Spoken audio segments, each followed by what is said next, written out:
Imagina un lugar en la tierra donde el pecado original no existía, donde la naturaleza era perfecta, el oro fluía de los ríos y las personas vivían en un estado de inocencia.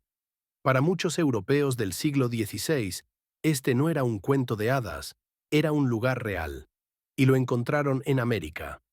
En este vídeo exploraremos la fascinante historia de cómo la religión y la fe moldearon la percepción de América Latina, convirtiendo su inmensa riqueza natural en un campo de batalla teológico. Antes de la llegada de Colón, la idea del paraíso terrenal era un tema constante en la teología y la geografía medieval. El Edén existía en algún lugar remoto del este, a salvo de las inundaciones del diluvio universal. El objetivo era encontrarlo, o al menos acercarse a su esencia. Para entender la metáfora del Edén, tenemos que viajar en el tiempo. A la llegada de los españoles, la sorpresa y el asombro fueron totales.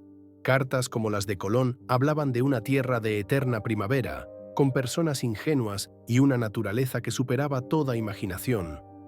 En su propio diario de viaje, Colón describe la isla de la Española como un lugar donde los árboles son tan bellos y las aguas tan puras que el corazón se regocija con solo verlas.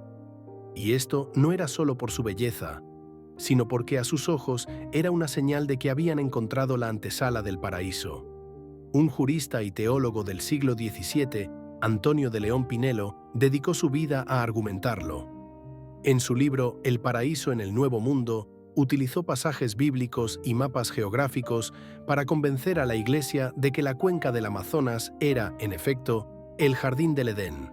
Él ubicó los 4 ríos del paraíso, Pisón, Gijón, Hiddekel y Éufrates en el Amazonas, el Orinoco, el Magdalena y el Río de la Plata. Pero el paraíso, según la teología, no duró. La historia del jardín del Edén es una de inocencia y posterior caída por el pecado. El paraíso de América Latina también tuvo su caída, pero en este caso fue a manos de quienes decían venir a salvarlo. El oro y la plata, que en el relato bíblico son parte de la creación divina, en América se convirtieron en un motor de destrucción. La codicia, la violencia y la imposición de la esclavitud fueron el nuevo pecado que manchó el paraíso. La riqueza de la tierra, que debería haber sido una bendición, se convirtió en una maldición que trajo la explotación y genocidio. El mito del Edén no se trataba de preservar, sino de poseer. La inocencia de la tierra y sus habitantes fue violentamente quebrantada. El escritor Eduardo Galeano lo plasmó de forma magistral en su libro Las venas abiertas de América Latina. Nos mostró cómo el oro y la plata de Potosí, el azúcar de las plantaciones o el caucho de la selva, en lugar de ser una bendición, se convirtieron en la fuente de un saqueo sin fin. Las venas del continente fueron abiertas para que el paraíso se desangrara, enriqueciendo a Europa a costa del sufrimiento de millones. La herida de esa caída nunca sanó. La búsqueda del paraíso perdido se convirtió en el tema central de nuestra literatura. Gabriel García Márquez nos dio una de las mejores alegorías con Macondo, un pueblo aislado y virgen, que una vez que la modernidad entra, empieza a marchitarse hasta desaparecer en un huracán.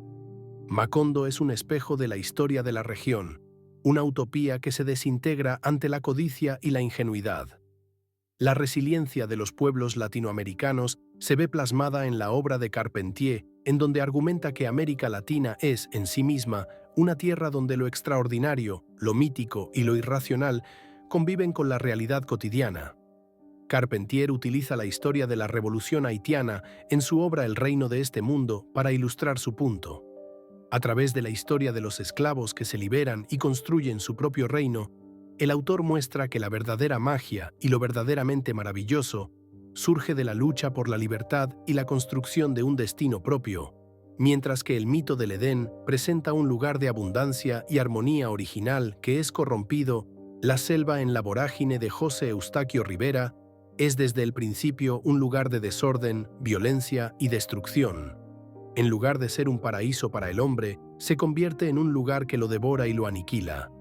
Si la conquista era la voluntad de Dios, entonces era lógico que el lugar más sagrado de la tierra estuviera en las tierras que Dios le había concedido a la corona de Castilla. La fe se utilizó como la máxima justificación para la ocupación y la dominación. Pero el paraíso, según la teología, no duró. La historia del jardín del Edén es una de inocencia y posterior caída por el pecado. El paraíso de América Latina también tuvo su caída, pero en este caso fue a manos de quienes decían venir a salvarlo. El oro y la plata, que en el relato bíblico son parte de la creación divina, en América se convirtieron en un motor de destrucción. La codicia, la violencia y la imposición de la esclavitud fueron el nuevo pecado que manchó el paraíso. La riqueza de la tierra, que debería haber sido una bendición, se convirtió en una maldición que trajo la explotación y el genocidio. El paraíso se perdió no por la desobediencia de sus habitantes originales, sino por el pecado de quienes lo invadieron en nombre de Dios. La historia bíblica se invirtió. Adán y Eva no fueron los culpables, sino que fueron los conquistadores quienes los expulsaron de su propio Edén. El Papa Francisco se arrodilló y ante los pueblos indígenas pidió perdón por los crímenes de la conquista, no solo por las ofensas, sino por los crímenes. Fue un momento poderoso, un reconocimiento que muchos esperaban por siglos en este paso hacia la justicia, el respeto por las culturas y la protección de los territorios que en su momento fueron el paraíso de sus habitantes.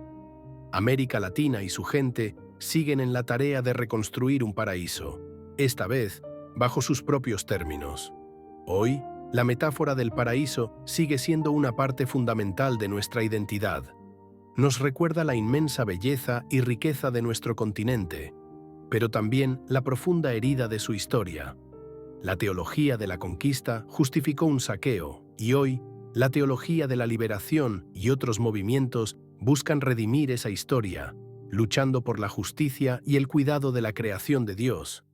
América Latina se mantiene como un paraíso en disputa, un lugar donde la lucha por la fe, la justicia y la dignidad es tan antigua como la conquista misma.